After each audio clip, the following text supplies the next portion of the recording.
Hi guys, tayo ay makauwi na.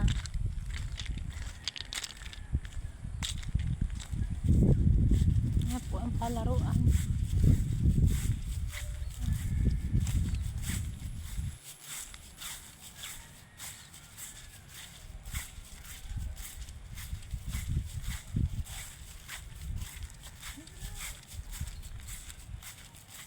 Papasok po tayo.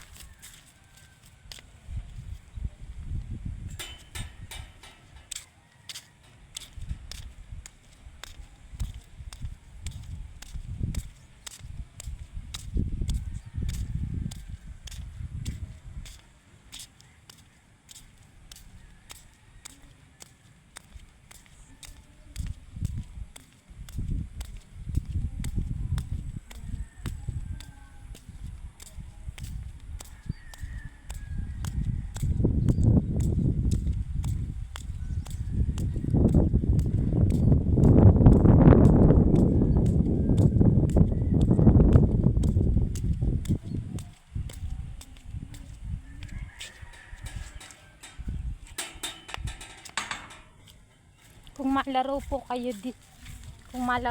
kayo nandito lang po sa may Bulhaw, Purok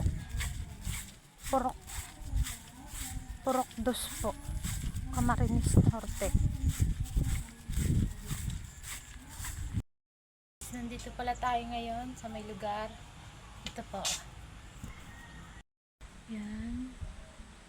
Pahingahan po nila dito. Pag po may naglalaro, dito po sila namamahinga. At ito po yung mga gamit nila. Yan po. At ito po yung mga bola. Yan. Ngayon po ay mag-aantay tayo kasi po ay nag-uulan na naman po dito. At ito po yung mga hayop ni Lola na inaalagaan. Yan po yung baka and yan po ay medyo maliwanag na naman.